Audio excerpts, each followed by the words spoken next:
I want to show you what happened in my business, the kind of before and after Profit First. So that is exactly what this graph is showing you on the screen. So here was my business.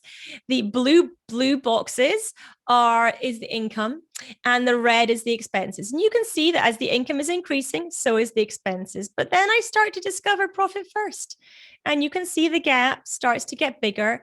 And then you can see when it really starts to kick in that actually we widen the gap hugely between our income and expenses. Therefore, increasing our profit and our owner's pay at the same time, and actually releasing money in our business. You can see that my revenue trajectory does not change. I'm still on a steady increasing path, but my expenses are able to be cut significantly, thereby releasing profit. So that is the path that my business took between 2012 and 2016, as you can see on this graph, and continues to look incredibly similar to this as well. So